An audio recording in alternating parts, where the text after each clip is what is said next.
Anyway, we'll kick off again. How are you? You good? We're good. I'm good. I'm good. How are you? Yeah, all good. I just just finished my shift at B&Q, so I decided to keep on the orange shirt today because obviously we're talking all things HubSpot or a large portion of the show, and obviously just showing my Nexa colors today as well. Yeah, looking good, mate. Looking good. Very to the point. Very on brand. We like it. That's it. Exactly. Just need a name badge or just an Andrew name badge here. I think that would be helpful. I can sort that out for you. It's not a problem. Cool. So Andrew, let's crack on. I think so. Pretty excited about today's show. But why are we talking about CRMs? I think we've gone through some, I'd say, much sexier topics today. From e-commerce to e-commerce to CRM. That's I guess that's one of the things that is the transition. No, I mean, we basically, for the last, I guess this is our 6th show now. For the last 5 shows, we've been throwing different kind of platforms out there and talking about customer tracking, talking about sales, pipeline funnel, and we've spoken about CRM and HubSpot. So we thought that now was the time to start this 3-part series, right? As far as cracking on with this. So yeah, excited about run through a CRM today. Yeah, absolutely. And I just I'm going to have to talk now because otherwise I'm just going to start laughing any second now. Okay. So Thomas, our regular contributor about your beard, has messaged in on point and asked where the collar is on your shirt. Amazing. So which in all fairness, it's slightly. It's just there. It's just there. Yeah, he's under there somewhere. Apron. Yeah, and what you can't see is the medallion. So the medallion is actually here as well. But luckily, my beard covers the medallion. So yeah. So yeah, thanks, Thomas, for kind of completely throwing me off course there. But no, awesome. So yeah, look, I think the point is, we have obviously been talking a lot about HubSpot. We've been mentioning it. I think before we kind of dive into the CRM, I think there may be a few people out there who perhaps don't even know what or who HubSpot are. Do you want to give a bit of a brief on that, Andrew? Yeah, nice. I mean, obviously, if you do live under a rock and never interacted with us before or have never interacted with HubSpot, so HubSpot is that all-in-one customer journey platform essentially, where you can track an entire customer journey from kind of point of prospect all the way down to customer. Essentially, it's really a toolbox. I think I like to describe it as a toolbox. So what you have is this incredible sales, marketing, service toolbox, and you basically pick and choose the tools that you want for the particular jobs that you have. So I think possibly in this part of the world, we're a bit unfamiliar with carrying toolboxes around again, but essentially you get what I mean. So it's this incredible, cloud-based solution with sales and marketing automation, with CRM, with service, and obviously over the course of the next 3 episodes, we're basically next 3 shows, we're basically going to take a bit of a deeper dive into not just HubSpot, but then also, what is it used for? So we're kind of throwing a few other suggestions out there. But I'd say, if I'd summed up HubSpot in one word, it would say at the moment it would be difficult to live without in our world. I'd say that. Sure. Yeah, and I think that's part of I mean, it's more than just a software tool. Like you said, I think it's kind of an actual toolbox of lots of different parts, which really companies become very kind of reliant on, and I think for good reason. But so no, that's cool. I think that kind of helps people kind of understand a little bit more about HubSpot.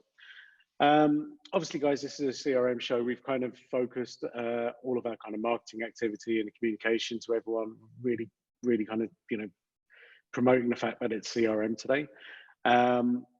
So I think it would be good to really kind of understand a bit more about who's watching this.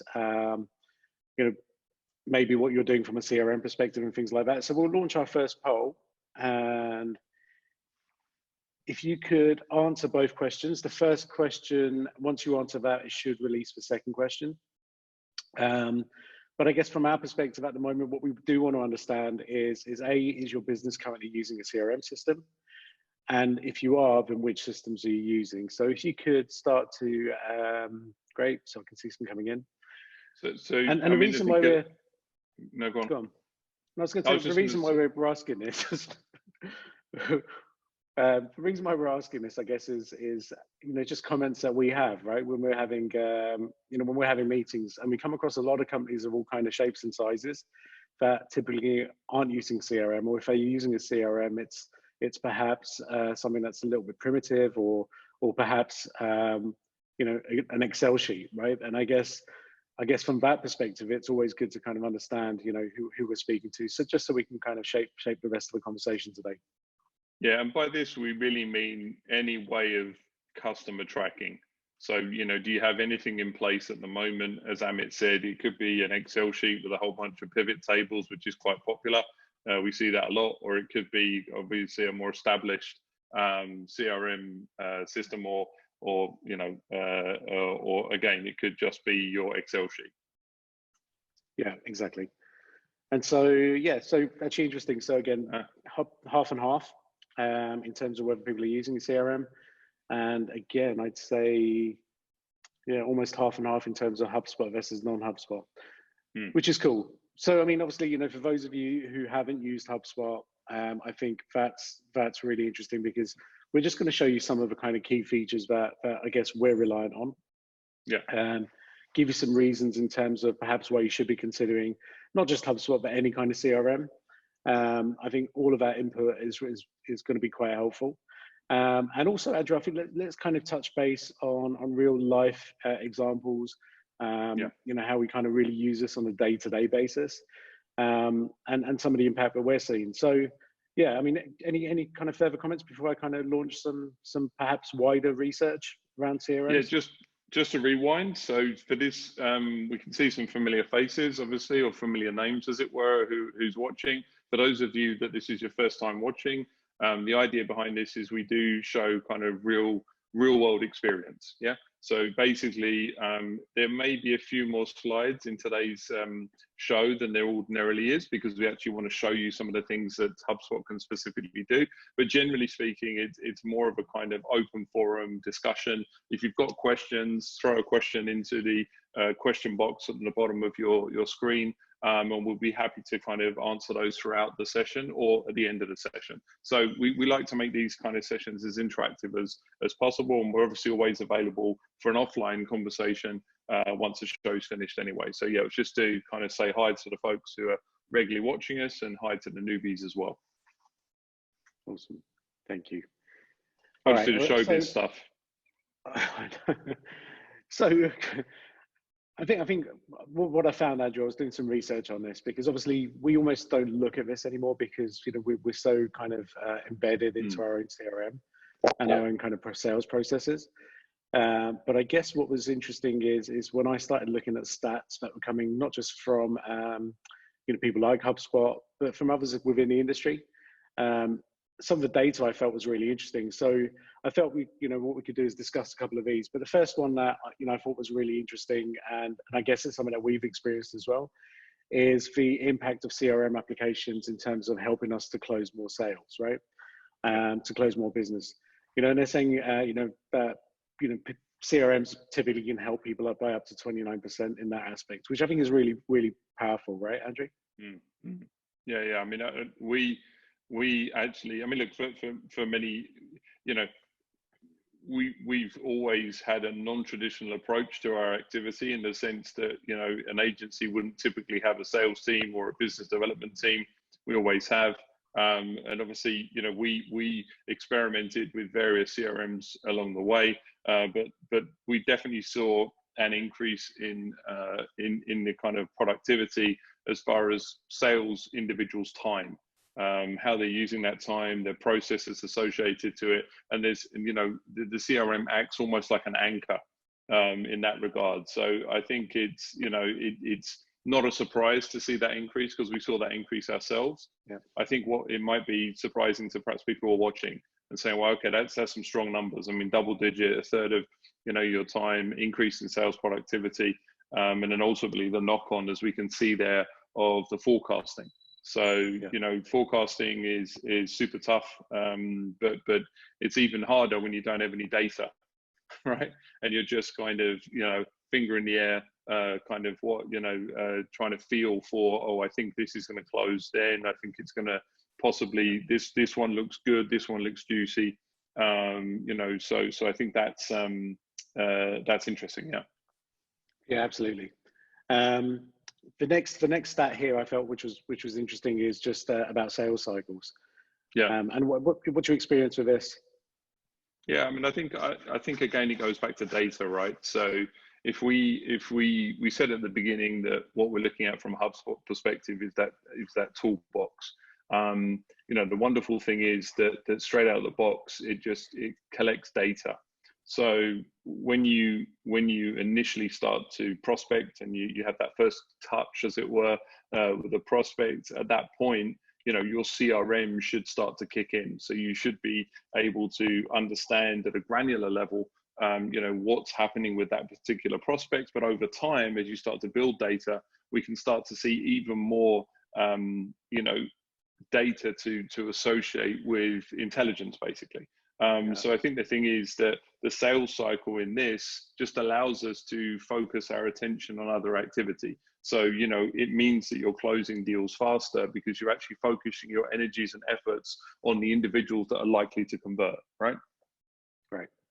Yeah, and I think that's a really important point because I mean I think a lot of time is really kind of lost, you know, speaking to people who perhaps really aren't in the market, but you know, are kind of researching or perhaps much earlier in a funnel than what we typically like to speak to them at, right? So yeah, I think yeah, the impact of that is significant. Actually, I'll go back a bit of experience from our perspective. I think once we've really got our sort of sales process in place, our sales cycle actually was significantly shorter, and I'd say beyond the 8 to 14% here, and definitely from certain referral sources. We were seeing up to a 25% faster close, which is really impactful. So if you've got a 3 or 4 month sales cycle, and you're fast tracking those sales by a month, obviously that has a big impact on numbers, right? So it's very kind of important. Yeah, I mean, I think just before you jump into the next one, I think the thing is that even if you look at it and say, well, people may be saying, well, how's that possible? I mean, how can, you know, a process affect, you know, the life cycle? I mean, something very simplistic is the fact that being alerted that somebody is even interested to talk to you. So making sure that when somebody reaches out to you or reaches out to your organization, that there's an automated process in place that it goes to somebody that will call back, or there's an automated response to know, oh, okay, I just submitted, I was interested in talking to you, I've already got a response, I've already, you know, I can book a meeting directly on that email if I want. So simple processes like that we use, obviously, in this case, HubSpot and the CRM, can really dramatically impact and shorten that cycle. Yeah. And I think, yeah, I mean, we'll obviously show you some of these tools as well in a second, because I think they're very cool and definitely need some attention. But I think actually what you're saying, Andrew, very much links to this piece of data here.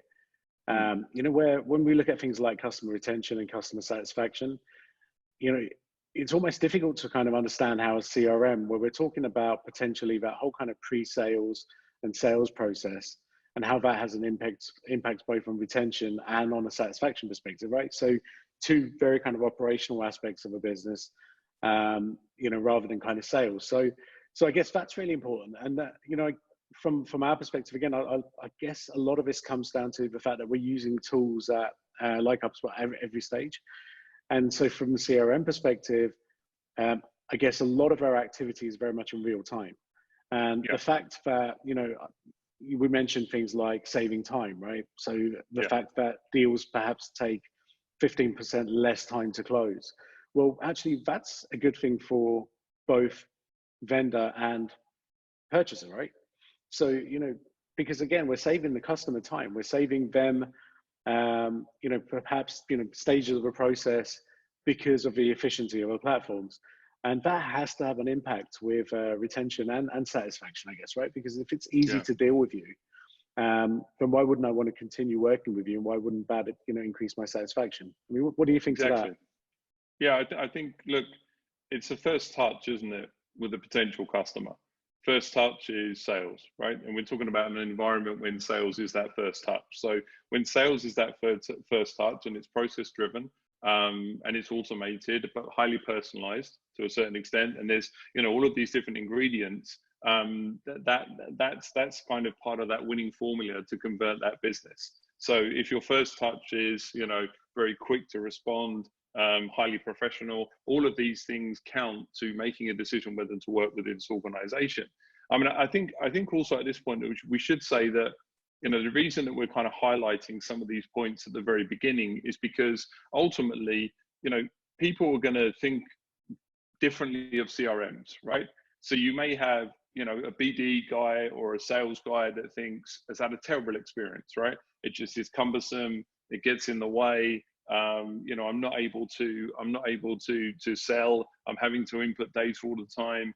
You know, for someone like that, they may feel like, well, actually, this is, you know, I prefer to not have a CRM, right? Whereas perhaps somebody in the marketing side of the organization is like, look, we need this data, we need to understand it, you know, and also from a seniority level, you know, that kind of C-suite and ownership, I want to know what's going on. I want to understand a bit better.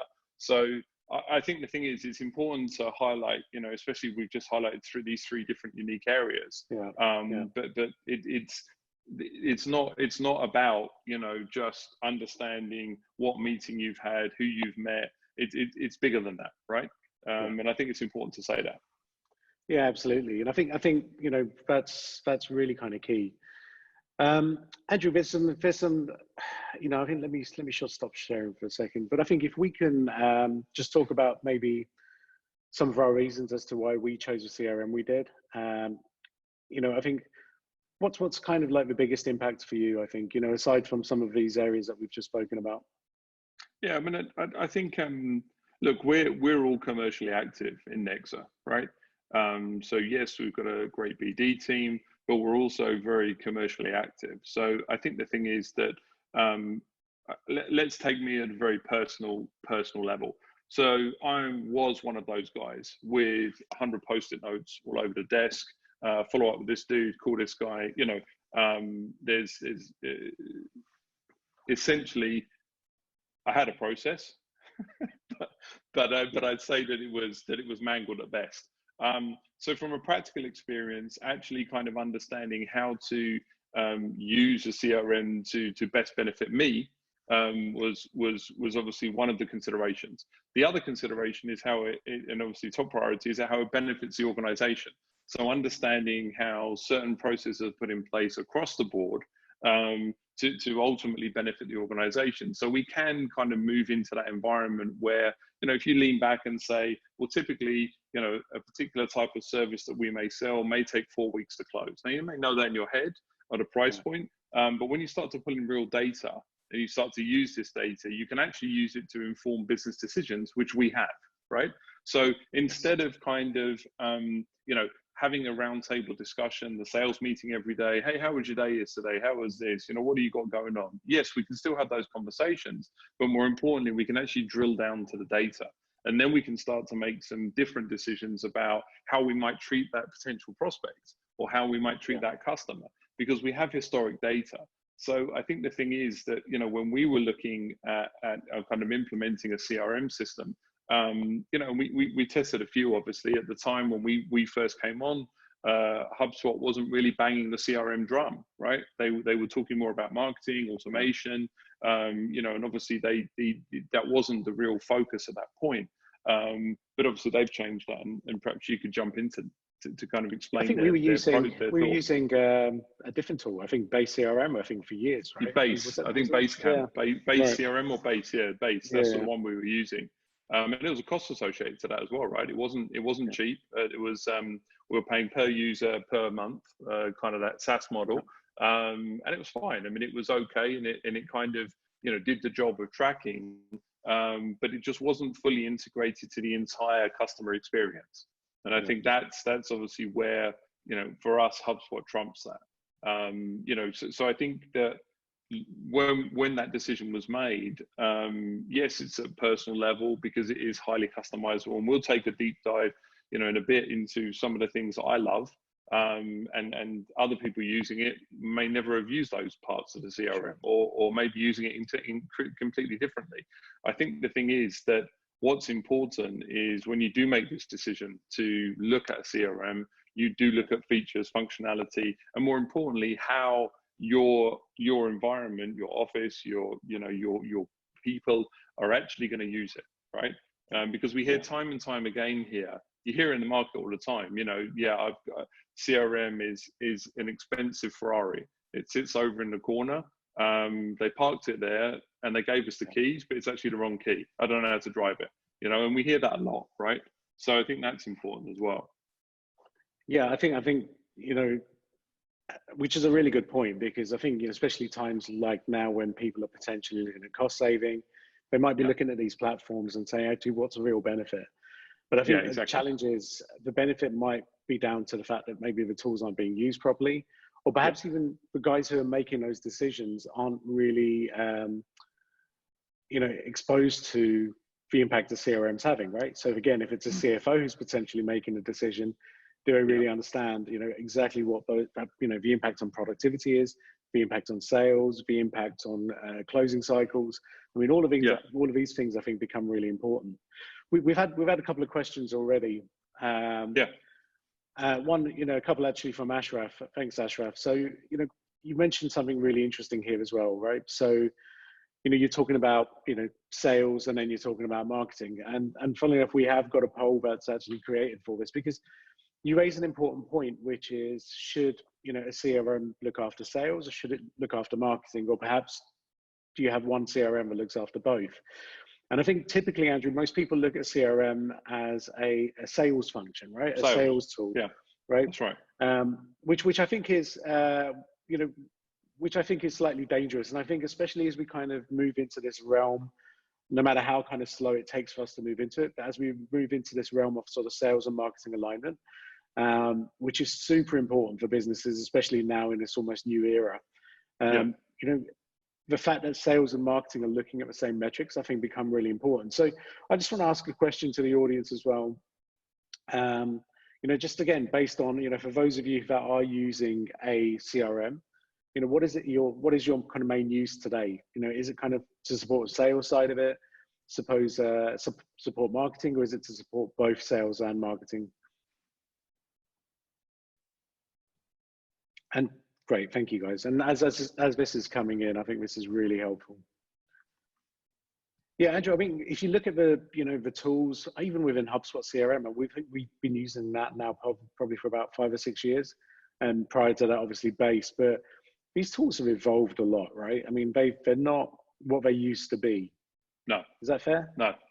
Yeah, I think that's very fair. I think that perhaps the experience of a CRM, because it has been more traditionally part of a sales conversation, and I think we've just got one of the questions, as far as I can't get my guys to jump on the CRM and use it.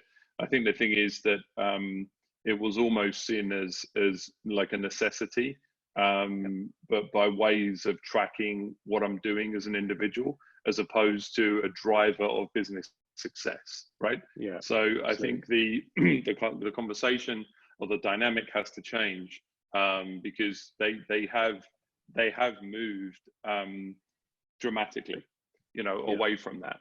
So so even we hear all the time, Salesforce, I used it 5 years ago, it was a nightmare, it was this, they've progressed, right? But there's still kind of a thinking from behind. Yeah, exactly. And I think look, this is great. I mean, like 85% of the audience here are saying that they're using the CRM for both sales and marketing, which is great. It's perfect, because that's absolutely what should be happening right now.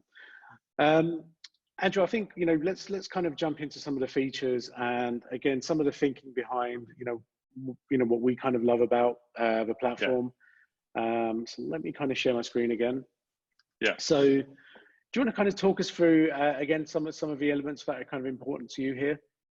Yeah. So I think the thing is that when we kind of sat through this, and you and I kind of bounced around some ideas on what we wanted to showcase here. The idea is that we're going to show some functions, and on the back of this, we're going to show some of those things that we think are kind of relevant, as it were.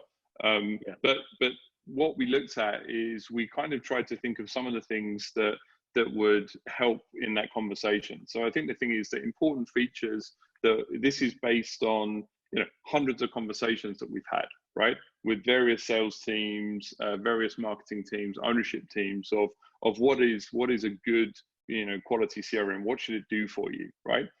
So I think some of these important features are and we'll take a dive into some of these, but things like ease of use, because we had a question here from Ensol and said, I can't get my employees to use the CRM system, right? And that is a challenge we hear across the board, yeah? And I think a lot of the time it's about the positioning and how easy it is to use that CRM as well. So I think we can come back to that possibly at the end. But, the email integration, so yeah, go on. I was going to say, just in terms of that, I think the challenge with sales teams and using CRM is often the sales teams aren't the one who are championing the idea of using a CRM. So you get a lot of kind of traditional sales teams over here and across the world, right? What we've dealt with, where they see it as a form of tracking, right? I don't want to see, I don't want somebody to see, what I'm up to. I don't want, the whole team to have exposure of my sales deals. I don't want the whole sales team, other people in my sales team to look at what deals I've got. There's a whole load of protectionism around this area. But I think part of the challenge is, like I said, sales teams aren't the ones really championing this. And I think the reason behind that is because the benefits to salespeople perhaps hasn't been spelled out as easily as it should be. Yeah, right? 100%. Right. I mean, the whole idea is, I think if I, Andrew, if you were a, sales focused individual and I came up to you and said, look, here's a tool and it's going to, increase your productivity by, 25%. So you're going to have much more time now to try and close deals. It's going to increase your sales conversion rates by 20%. And guess what? It's going to shorten your sales cycle, which means actually, if you close a deal, you're going to get paid your commission faster. Yeah. And guess what? When it comes to renewal and customer satisfaction, it's going to be easier for you to renew these clients because guess what? They're happier. I mean, I think if it was propositioned in that way, then I think salespeople would perhaps, be much more inclined to say, okay, well, I get it now. This is going to really impact my life. In some respects, there's a few people, we speak about Marcus Sheridan all the time. But again, someone who, used to run a business called The Sales Line. And, one of the things he says is, look, as salespeople who don't jump on a CRM and don't really understand the positives of it are completely missing the trick, because what this ultimately means is a salesperson could potentially work, less harder, right? And close more deals, right? Yeah, that's it. I mean, so I guess it's really kind of, proposing that. And I think it's just an important point to get in there.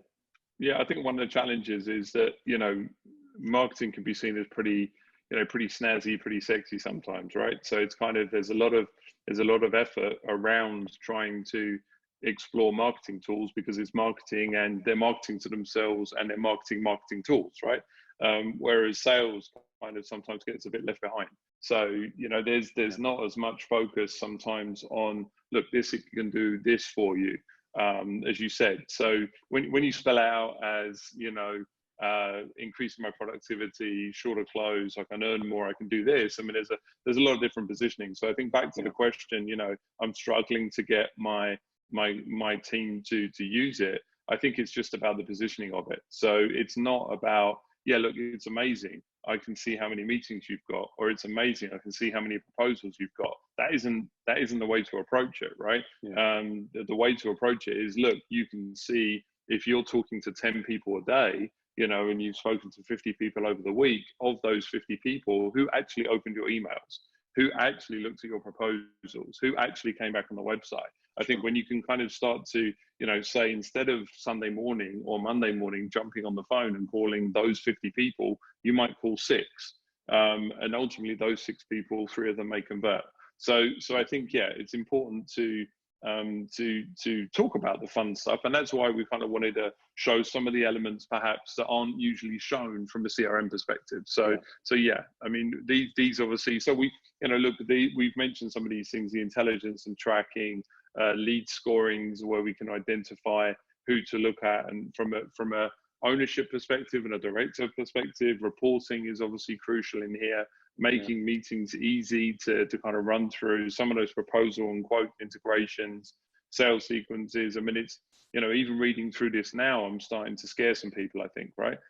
Because it's but again, I think it's important to understand why this matters, and again, you know, I think we should touch on it in a little bit more detail. But email integration for me is key, because again, if you're struggling to get salespeople really using it, well, don't get them to use the CRM, right? If you can, they can continue to do what they do and have been doing forever, but now they've got an extra set of tools in their Outlook inbox or in their Gmail, then you know, that becomes really powerful. They don't need to perhaps even go into the CRM, you know, unless they really wanted to kind of understand a little bit more about a prospect. So I think email integration is key.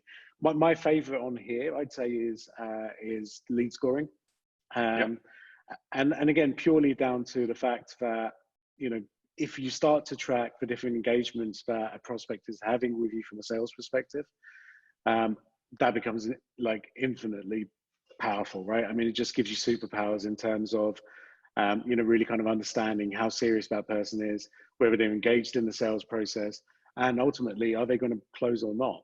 And I think it's a great disqualification tool, you know, especially for businesses that have multiple leads and they're not, you know, they have a lot of different, you know, prospects sitting at the top of funnel. If you can start to understand how serious someone is using something like lead scoring, and lead scoring is really based on how many times they've opened a website, how many times they've been onto, you know, your email or looked at the email, how many times they've clicked something in your email, have they watched a video, you know, all of these things that are kind of related to your business, and you can give a little scoring based on every single interaction. And I just feel as if, especially I'd say in the B2B world, that becomes, you know, enormously kind of powerful. You know, and we've seen it in multiple businesses where lead scoring, either positive or negative. So the, you know, negative association to if contacts continually go into recruitment. We've actually got a question on recruitment. We will answer that. But for companies that, you know, don't necessarily obviously are running campaigns and they don't want to kind of hire new people, but we can associate negative scoring to that as well. So you know, we definitely see a strong correlation between the lead scoring that we're doing and actually close a business. Again, another tool that's helping us close faster, focus our energies, right? Exactly. And I mean, the time you save is just incredible on the back of it. I think the other one I think we should touch on just very quickly is sales sequences, Andrew. And then I think we'll show some screenshots as well. Sure. That's a tough say. Okay. So sales sequences are, I feel, a very kind of valuable tool as well. So again, if you guys haven't used those, where sequences really come into play is where, say, for example, you've had a lead come in, you've engaged with them, you've done everything correctly, you've gone and met with them, you know, you get a good feeling after that sales meeting, right? So this person seems really interested, and then you send them a proposal, and that's it. You know, they start kind of, you know, ghosting you, as a kid say, right? So from that point onwards, no matter how many emails you tend to send them, how many times you try and call them, you know, there's no answer, there's no reply. And that's where really you want to kind of introduce sales sequences. And what sequences are is a set of automations. So these are automated emails. And, you know, these can be just set up in advance. And all you need to do is enroll that prospect into a sequence. And what that sequence will do is basically take over all of that hassle, right? All of the pain of following up with someone who, you know, had promised you that this was a great deal and that they were going to sign, and are no longer kind of, you know, interacting or engaging with you. That first email could be, hey, I'm just reaching out, you know, if you're interested, or, you know, if you want to have a call, reply. The second email might be a little bit more forceful, but my absolute favorite is the final email. And that might be the third, fourth, or fifth email that you send. And that fifth email is basically the, I was going to say something I shouldn't have said there. I was going to swear a little bit, but basically this is your goodbye email. This is your breakup email, right? Yes, breakup email. Right. And the breakup email is basically the one where you say, hey, I've obviously tried to reach out to you a number of times. It seems that you're not interested. You know, I wish you all the best, but I'm now no longer going to contact you. I'm going to take you off my database. I'm going to pretend you don't exist, right? And it's so funny how many times how many times somebody suddenly wakes up on the back of receiving that email, and they're like, "Hey, hold on a second, we're still interested, That's right, but something's changed, but we're still considering it." And I think it's just super interesting how that always happens. It's like that power of, hey, you're kind of, thank you very much. Just not, we're done, right? Yeah. And people hate that. So it's great in terms of a trigger just to reignite, something that's potentially lost anyway. But cool, I'm going to jump in. Andrew, we mentioned one of the things about the email integration, and I know a few people are saying, can we see how it's kind of works? Do you want to kind of talk us through this screen here? Aside, and I'm going to pretend I haven't seen the 2,719 unread messages, but yeah, other than that little corner there, if you could talk Amazing. about. Well, I don't know whose inbox this is anyway. Oh, hold on a minute. Yeah, I do. To me. Whoops. So I should have ghosted the names to protect the innocent, or guilty, as it were. Yeah. So the beauty of this the HubSpot environment is single pane view on a lot of things. So HubSpot beautifully integrates with email, so Office 365 or Gmail actually as well. And what happens is that integration at a kind of real base level does two things. One, it enables you to track emails. So emails that you're sending, obviously, and receiving, you can track those emails, but you can also get a log of those emails as well. So you can actually get a physical log of those emails, and you can see your interaction actually in the CRM record of that pane. But the nice thing is here that, going back to how do you customize your experience for your requirement in Gmail. So we're sitting here in Gmail now. Obviously, this is a screenshot we just took. What we've got is, I can see that obviously Amit is here. There's a small little HubSpot button on the right-hand side that you can't see here. As soon as you click that button, you get a whole host of data associated to Amit. Now that's here. So if Amit is obviously in your CRM, you will see this data. If Amit's not in the CRM, you'll say, hey, listen, here's data about Amit. Do you want us to add you into the CRM? So immediately you can start to engage obviously with that contact. But more importantly, if you just click Amit, so click us to the next slide. Yep. All of these have drop downs, the about, the company, the timeline. They all have kind of deeper data. So for example, if I just want to click on about, I can see straight away, contact information that I have about Amit. So it may be, for example, I'm sitting there obviously, and I want to give him a call. Yep, cool. I can quickly pull it up. Got your mobile number. I've got you in the record, right? And each one of those drop downs gives you different information. So basically, I might be able to see a timeline. I can see the last time you opened an email, or potentially I can even see last contacted, right? Yeah. So apparently the last time I contacted Amit was the end of May. So through email, which kind of makes sense because, we obviously see each other and we're on Slack continually. Sure. So from our organizational perspective, we use Slack for internal mails. We very rarely internally email each other. But essentially from a prospect level or a customer level, I get a snapshot of that data. And I think the important part here is, like you said, is, again, if you wanted to now add me into the database or into your CRM, it's one click, right? And you don't have to then go into HubSpot. You don't have to start adding me in manually. Data entry is always an issue, right? So people always get an email address wrong and stuff like that. So you're reducing all of those issues there, and just making it really simple. So again, not having to live in HubSpot CRM to keep it updated. And then Andrew, if you want to talk, so this is now, if I go back a slide, and if you want to see more about me. Yeah, I want to see what you look CRM. like.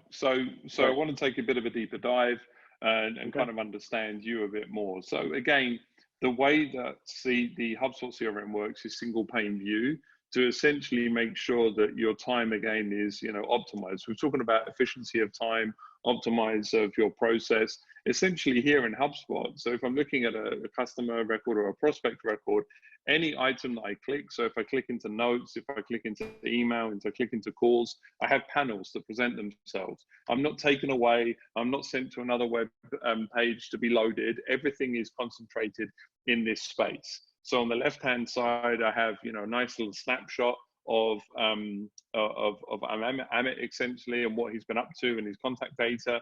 In the middle, that is all about the activity. So if you click now, Amit, just click and then we'll go back. Yeah. So when I click on the activity, I can determine what interactions I've had with Amit.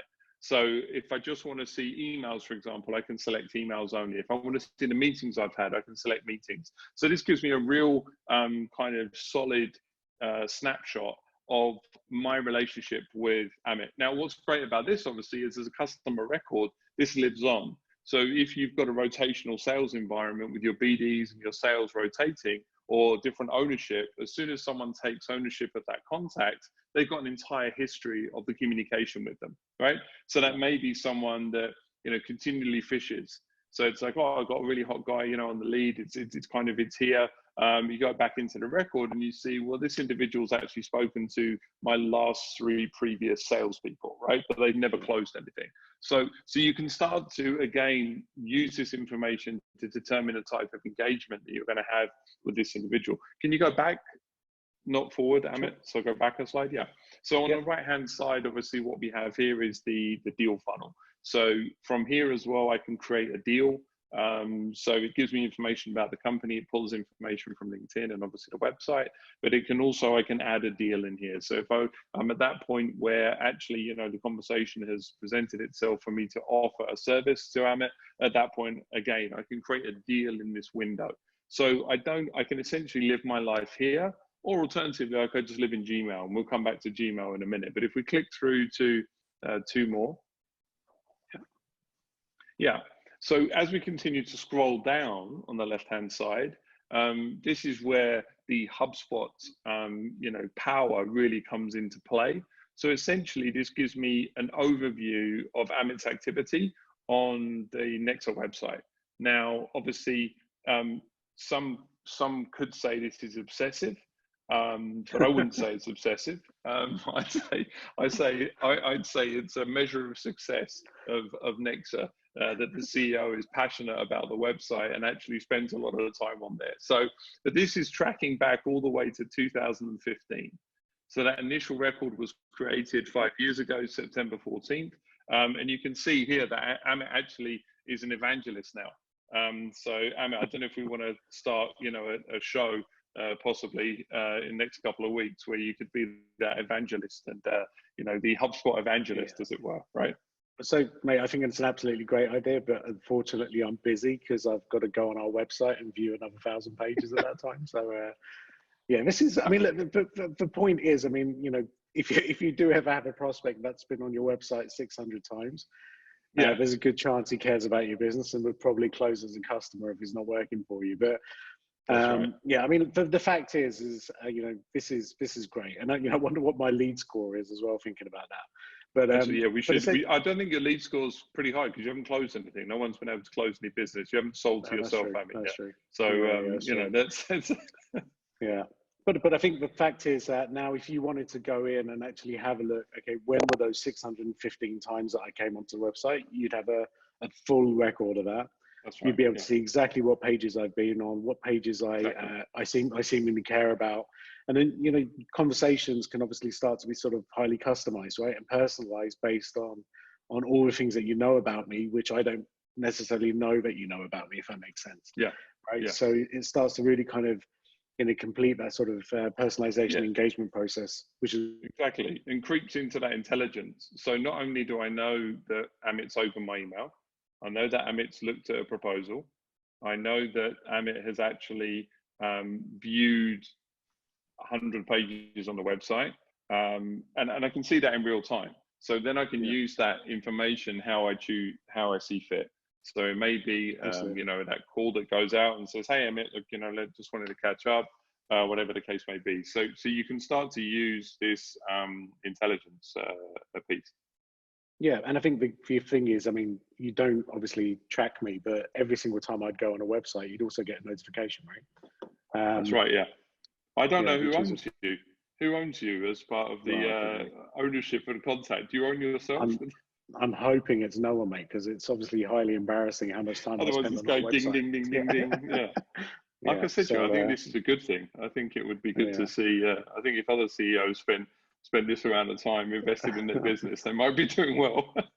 Possibly. Let's see. Let's move on swiftly. This is getting embarrassing. Cool.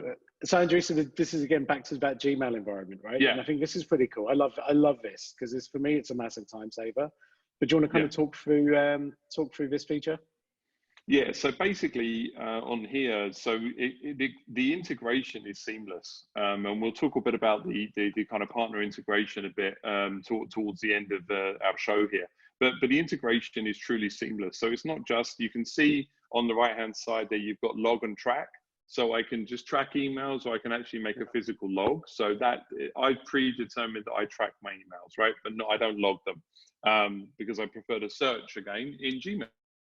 So, you know, again, I'm using a CRM for what I want to use it for. Now, the incredible thing about that integration is that in this pane here, obviously, they have a single pane view in Gmail as well. That's their approach. So I can actually pull elements that are crucial to me. So here we can see template sequences, documents, meetings, and snippets, okay? So again, here we've highlighted meetings, right? And we'll go into that in a bit more. But what we've got is a meeting link that essentially is pulled up, and I've generated, I think I've got about 10 different meeting links, all for different purposes. But straight away, I can send someone a meeting link without going somewhere else, copy, pasting. And this is at the moment, and I'd say even pre kind of what was COVID-19, the ability to just drop into an email or a reply, look, you know, oh, I want to meet Andrew, when can we meet, the back and forth, the time that it saves, here's my calendar, click on the link, right? And this has obviously already been set up, it's predetermined, and it's beautiful because whoever I send that to is, the power is in their control now. So they can actually go into my calendar and they can see when they want to see me, right? And let's see how that looks as well. So if you know, somebody gets an email, there's a link, right. They click on that link, this is what opens up, right? Exactly. Yeah, so this is what opens up. Bit of a picture of me. As you can see, this is, you know, very linked to what we're talking about today. As far as this is CRM demo, you can say, well, how long do you need? So you can actually give people options. You can say 30 minutes, 90 minutes, up to 2 hours if you want. I think the longest demo that myself and Zara did was close to 4 hours. So we had a 4-hour link. But you can have that there. This integrates again to your calendar. So it integrates to your availability on your calendar from Google or Outlook 365. But more importantly, you can also determine the slots that you want to make available. So for example, for us, Sunday is a day of internal meetings. So we tend not to have that. So there's a blackout on these meeting links just for Sunday, for example. And I'd say that, again, this is one of those time-saving features that you're not back and forth, you're not on the phone, you're not WhatsApping. Well, are you free then? And again, this is more impactful when you're having conversations with multiple individuals. Because what they can do, obviously, in their organization is they can see, okay, look, I can see Andrew is free at this time, and they can coordinate internally and say, yeah, let's book in and do that, instead of kind of chasing tails going around. So if we go back one, Amit, just to that again. Yeah. That's it. So this is just one of those features, and I'd say the feature that I use the most. But I was talking to somebody yesterday and in the sales team, and they're in, you know, kind of 50 to 100 calls a day, communicating, you know, real kind of bullpen environment. And what they like is the snippets feature. So pulling in, obviously, snippets of email that pretty much are going to be the same, thank you for a conversation, etc., but they're being allowing you to personalize, but essentially just drop in and again, save time. So you're not copy pasting, you know, Control C, Control V. You're still personalizing the environment, but obviously it's integrated beautifully in there as well. That allows you to do that. And obviously the integration piece is seamless here. So I should say, if we go back to the meeting link, Amit, yep. What we've done here is we've integrated Zoom as well. So if a meeting is to happen, it automatically populates Zoom, or you can set up for Office 365, Teams, you know, all of the other kind of Google Meet, all of the other kind of platforms. You can integrate those as well to HubSpot, to your calendar, and straight away that individual not only has, you know, a meeting confirmed, but there's a video conference link already set up. So none of that toing and froing. Do you want me to set up? Do you want I to set up? Whatever. No, bang, there it is. It's great. So it just Yeah, allows, real smoothness. Yeah, one more. Actually, there's a couple of things which I think are relevant here. The first is that if you've got 2 or 3 team members who are all connected on the same CRM, you can create a joint calendar link. So basically it will say, right, well, we know Andrew's availability, we know Amit's availability, and it will combine both of those into one single calendar, and you can share that out if it's a joint meeting. And I think that's a really kind of cool feature as well. Yeah, I mean, in days of old, that's what we've done in conferences, right? So when we've been involved in exhibitions, and obviously what we did is we booked time at our booth, right? So people are able to book time with obviously a multitude of guys and girls on the CRM. Yeah, it works great. And then I think just a couple of these other features that we've got here. So again, around this sort of same area where we've got sort of snippets and meetings, documents is another feature where you can upload a document into HubSpot. And anytime you click on there, you can literally pull a link to that document into your email. So say, for example, if you've got a company profile and you wanted to see, look, does that prospect actually click on the company profile, right? It's someone who's maybe very top of funnel. And by including that link in there, you can actually see not only did they click on that company profile link, but actually how many pages of the profile did they look at, how many times they opened it. And again, the data that you start to get out on the back of that can, again, help you qualify that prospect better. Again, it gives you those sales insights, which typically you wouldn't have available. We mentioned sequences already, and again, that's where you can pull in those sequences. Someone who's perhaps not replying or responding to you, choose whichever sequence you want to enroll them in, press send, and it's done. You don't have to do anything else. So again, I think really, really kind of important. And this is another feature which is towards the bottom of the Gmail page. But do you want to talk to everyone about this? Yeah, so we've been really leveraging the power of video recently from a prospects and customer engagement perspective. So Vidyard is one of those tools that was presented to us via HubSpot again. So it beautifully integrates with HubSpot and beautifully integrates with your Gmail experience. So at the bottom there's a little video camera. When I click on the video camera, I can immediately click on and create a new video. So we've used this in the past to talk through proposals where we've got a proposal or we want to kind of talk through the email. I mean, for those people that know me, I'm not a big fan of huge long emails, but I will talk for the next, 2 hours quite easily. So I find this great. Just a quick video explanation based on the conversation we've had, and you can insert that video again into the email. And then more importantly, it's that tracking functionality. So I can track and see who's watched the video. I can track and see who's clicked through to a proposal, clicked on a document, clicked on the meeting link. And we should say, just back to the meeting link, the great thing about the meeting link is even if a prospect hasn't filled out their information, at that point, they fill out their information and they automatically go into your CRM as well. So there's just kind of that nice connective tissue that's there as well. So Vidyard, there's 23 as well, which is available as native integration. These are great tools to kind of use as part of your CRM experience. Again, this isn't ordinarily something that we talk about in a CRM demo, but it's important to understand how this works and simplifies your life. Yeah, and depending on the license, the great thing is some of these tools are completely free as well. So there's no additional cost. You can kick off with this. It's not expensive it's actually free Vidyard to kick in. And look, there's a great response on video.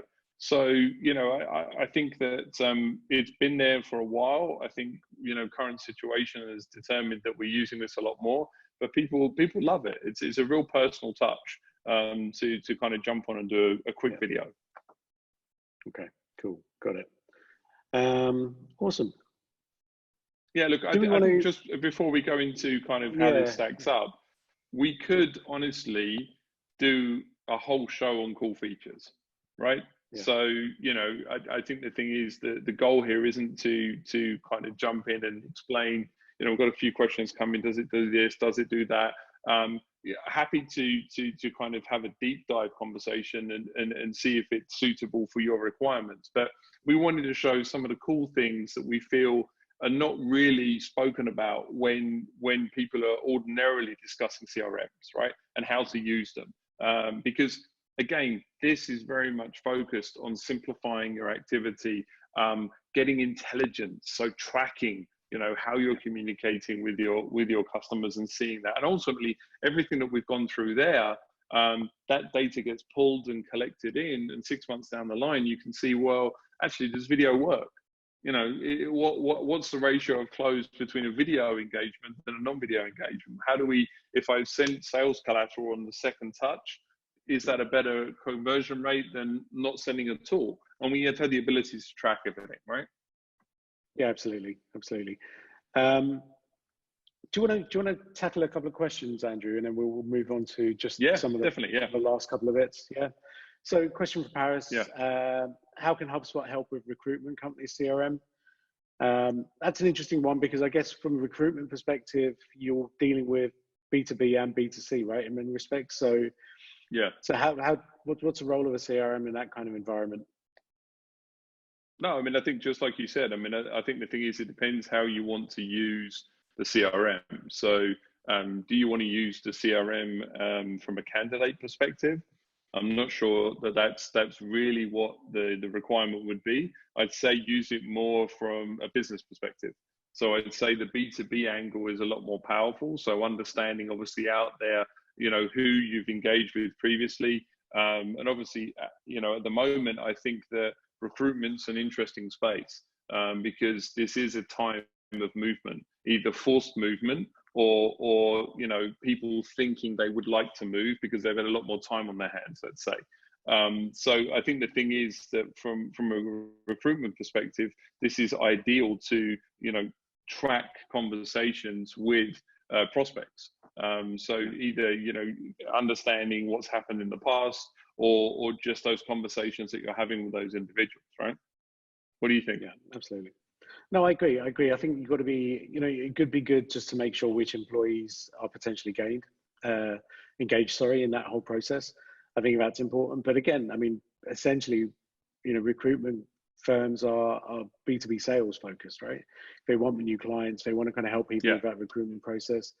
Where the CRM and such as HubSpot comes into play is, again, sales prospecting and making sure, how engaged is that company that you're speaking to, right? The last thing, again, that people, sales consultants or recruitment consultants want is waste time. So it's, exactly. I would say it's focused more on that kind of efficiency perspective. Which features will save you potentially the most time and allow you to close the most deals or onboard the most companies? Those are the features to look at, and there's a ton of features that will really kind of help from that perspective. Yeah, I mean the sequencing alone in something like that, as you said, because I think one of the challenges with recruitment is possibly people don't necessarily want to say no, to kind of help, because they may need that help, but they may not need it now. And a lot of people won't say, no, I'm good, come contact me in 3 months. So even if it is dropping individuals into a sequence, to still have a conversation with them, so you're kind of front of mind, and that may be, over a seasonality. So it may be, for example, you drop someone in the sequence and you pull them in a sequence over the next 6 months. Everyone's talking about, obviously, towards the end of the year, as far as a recovery, a bit of a lift. So perhaps it's a sequence that you drop in there, or you just make it easier for people to contact you. Hey, listen, I tried reaching you a few times, realize you're busy. Here's a link to my calendar. Let's talk, right? Something as simple as that, again, you can kind of send that out to some of your clients there, Paris, and obviously see how they can respond, right? Using the tools, again, to the best ability. Yeah, I agree. I think it's exactly that. Perfect. Cool. Andrew, I think that we're coming up to the hour mark. So I just want to kind of, if for those of you who are really kind of considering moving into a CRM, perhaps possibly even migrating to another CRM, we've got a couple of slides here. We'll run through those very sort of quickly. But essentially, really what we wanted to do is just pull in some third-party data. If you do have any final questions, guys, please send them through, because we'll have a couple of minutes. We're happy to stay on for as long as you guys are. So if there is any kind of really pressing things that you want to ask, send them through right now. I have realized something, actually, Amit. With that in mind, for the last, I think, 3 weeks, I've actually put 2 cups of coffee on my desk. So I think what I need to do, there's a brand in the States called Fat Boy. I think you've seen them in the gas stations. And I remember going into a gas station once, funnily enough, in Dallas and Texas, on the drive up when I was heading up to see you in Austin for South by Southwest. And I got a kind of large cup of coffee, what I thought was a large cup of coffee. And I put it down on the counter, and then this huge truck, I didn't have this, you know, manly beard at the time. I just was fresh shaved.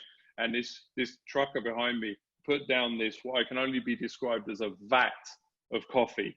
And it was this thing called a Fat Boy, and it was literally about this big. And I was like, is there coffee in there? He's like, yeah. So I'm thinking now I might have to jump on Amazon and get one of those, you know, Fat Boy coffee cups, so I can sit here and two handle it while I'm kind of talking through things. Yeah, bit of a sidebar, but yeah. Yeah, just all right, cool. So we'll move on. Do you know what thing is? I think I bet half of our listeners are thinking, "Geez, I need one of those right now to stay awake during Andrew's story." But never mind. Amazing. Thank you. So back to CRM. So guys, we understand we've got small businesses, mid-sized businesses, and large businesses. Yeah. G2 Crowd is a great website. If you want to go in and kind of almost compare different CRMs based on different features and customer satisfaction and things like that, we'd recommend that you do that before you kind of go and, you know, test the new products.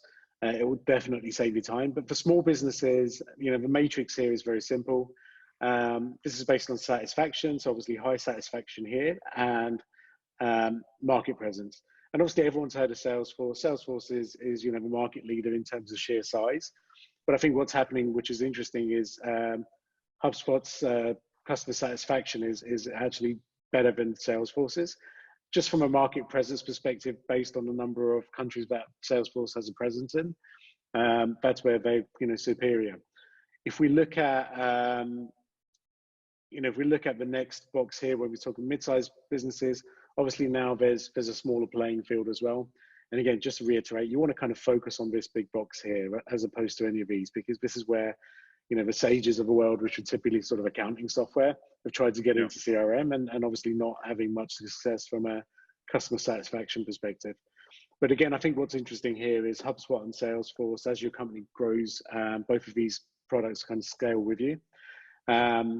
I think what's interesting here is the satisfaction gap is slightly higher between HubSpot and Salesforce, and actually increases even more when we start looking at larger businesses as well. And so I think that's kind of important. So, you know, I think what you've got there, I would say between HubSpot and Salesforce, these are the two kind of dominant players now in the market, both in terms of ease of use, some of those features that we spoke about, you know, all of those different aspects, the tools, you know, the time-saving capabilities. I think those things are really, really kind of important for most people. So, yeah, it's G2 Crowd. Check that out if you are sort of considering something else. Yeah, and there's the nice thing about G2 Crowd as well, Amit, is that they run side-by-side comparisons. So you can directly check against features and functionalities. There's a whole pricing matrix in there, highly independent. So, you know, forget what we're saying. Don't, but you know, look at somebody that obviously is incredibly independent as far as, you know, their vision on it, and basically gives you all of that information.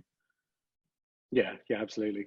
And Thomas has added something here as well, and he's asked, you know, what have you found to be the best training video suite to learn HubSpot's cool features? And actually, I think it's HubSpot itself, right? The training academy. Guys, I think this is really important. So, you know, whether you're using HubSpot or not, they've got some really good certifications. So if you want to be sales certified from a kind of HubSpot perspective, they've got a whole suite of educational tools, you know, a kind of learning management system of sorts where you can go in, you know, watch videos, watch tutorials, play around with the system, and get certified on the back of it. And I think that's really important. And again, from kind of, you know, job to job, you know, that's something that you can sort of take with you as well. You know, so I definitely kind of recommend sort of, you know, taking a look at that. Obviously we can point you in the right direction as well. So, you know, drop us an email or send us a message on LinkedIn, and we can, you know, send those resources to you as well. Anything else, Andrew? I think we should be looking at wrapping up soon, but any kind of final comments? I'd say just one of the things, and we've touched upon it briefly, but I'd say that the CRM itself, I think the important thing to understand is that because everyone's situation is unique on how they use the CRM and how they want to leverage the power of the kind of customer data. I think the important thing and the reason that we love HubSpot is just the integration to the whole partner network. So we've touched upon, Vidyard, we've touched upon Zoom, we've touched upon Gmail and how they beautifully integrate to HubSpot, but there's an entire partner network. So if you're looking at loyalty programs, if you're looking at events, if you're looking at SMS, if you're looking at WhatsApp integrate, there's a whole series of other integrations that are available, right? I've got have you got a little slide? Yeah, for I do. right? Let me pull that up now. You got a scary slide. It's a scary slide. This is and this is really scary. I mean, actually, what's interesting is we've been working with HubSpot for 7 years now, I guess, coming up to 7 years next year, and this slide was a year old as well. It's a fraction of what this is now. Back in those days, there's a few platforms that it integrated with, but today there's some fantastic tools on here. We don't use all of them. Obviously there's a cost associated to some, but we've got a lot of clients that are using, many kind of different aspects. And there's some, even if you look at email here, for example, Sigster is a very cool tool, which allows you to manage the email signatures of everyone in your organization. That integrates directly into HubSpot. So, all the different links and all of those elements are in there. I really like that. Another one of my favorites is this organizational chart. So if you're dealing with, different companies, different people within the company, you can actually draw your own organizational chart inside of HubSpot so that you can actually see, okay, well, this person seems to impact this decision. This person seems to impact that decision. And it just allows you to really kind of make sense of it all. But any of that kind of really stand out for you here, Andrew? Yeah, no, I mean, look, the Slack integration is great. So obviously the way that we integrate with Slack on there is incredibly useful. Look, the Zoom integration has gone on another level for us because we actually, manage these webinars through Zoom. So again, that beautifully integrates with HubSpot as far as communicating to the audience, and then also from a tracking perspective.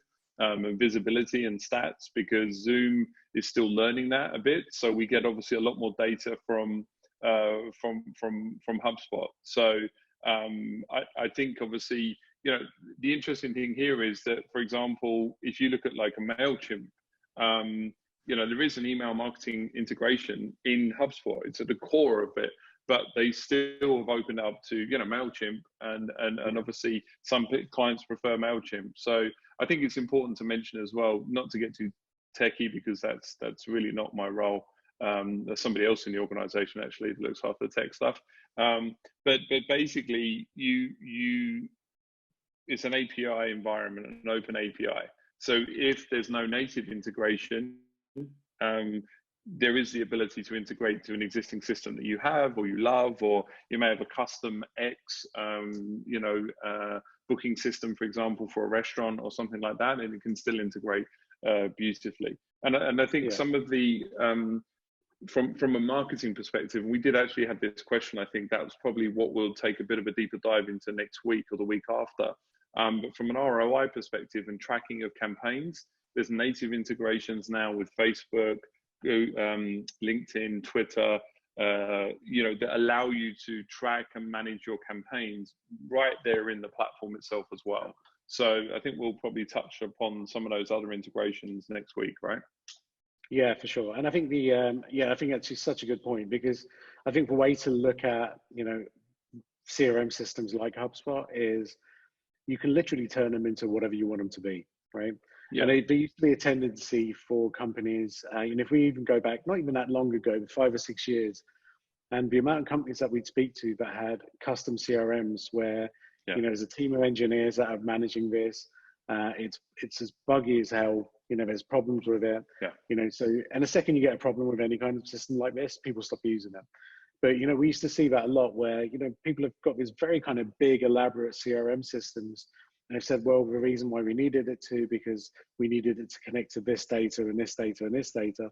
And the way technology's evolved now, you just don't need that anymore, right? You can get almost like a free HubSpot CRM, you know, and even if you use the very basic HubSpot features, you can still start to integrate other platforms into it, which turns even a free CRM into something that's much more powerful. You know, and I think that's something to bear in mind. You know, HubSpot does have a very, you know, a completely free version of their CRM. So, you know, if that's something that you're interested in looking at, you know, by all means, go and play around with it. I think that's perhaps the best way to start with this. Yeah, definitely. Yeah, and it's powerful. It's not, you're not talking about a free version of something that, you know, is limited. It's, I mean, even down to the meeting functionality today, you can do that. There's obviously a limited number of meeting links, but you can create a meeting link of the free version. I mean, there is, you know, what we've shown today, the integrations are available in that free version. Obviously, you know, it's difficult to take you through everything, as we mentioned, as far as what it has to offer. But, you know, you make a cracking point there, Amit, that the fact is that even HubSpot themselves tried to be everything to everybody at one point, you know, and then realized they couldn't, right? And at that point, obviously opened up the platform and allowed partners, a partnership program, a marketplace. And that's just made the whole system evolve completely into a whole different beast now. Yeah, no, I agree. Cool, I think we should wrap up. Andrew, do you want to kind of talk about what we've got coming up in the next couple of weeks? Yeah, so we've taken a bit of a deep dive here on CRM. And what we're going to be doing is we're going to be essentially, you know, because we couldn't cram this into one show. So I think next week we're probably going to take a dive into the marketing aspect, right, Amit? As far as the marketing component to HubSpot. Obviously, we've touched upon some of the sales stuff today, but we might take a bit more of a stab at the sales and then ultimately service as well. So the different components associated to the HubSpot environment and how they can impact your business essentially. So what we're trying to do obviously with this is we're trying to not only show you, you know, what's available, but more importantly, how does it impact your business positively, right? I think that's what's important to understand. Yeah, and I think the key to a lot of what we're going to be talking about is really alignment within an organization, right? So, you know, how do we kind of use some of these tools really to kind of get cohesiveness within, you know, within the different departments of within a company, you know, really from kind of sales perspective to marketing, and also obviously from marketing to then into customer service. You know, it's really important that all of these things are integrated. And what we'll start to do is really, I'd say, let's go into that a little bit deeper next week, Andrew, and really kind of, you know, show the whole methodology that kind of brings all of this together. Yeah, take it to another level of creepiness as far as tracking. I think that's what usually kind of opens people's eyes, right? Yeah. It just kind of like, oh wow, okay, can do this, or wow, okay, can do this. And for those of you that have ever interacted with us, and perhaps are customers or not customers, you'll start to, a light bulb moment will suddenly kick in and go, ah, that's why Andrew called me. Okay, that's why Emma emailed me. So giving away trade secrets, I think, right? We should call that next week, giving away trade secrets. Yeah, no problem. I mean, I'm happy to do that if you are. So cool. Very happy.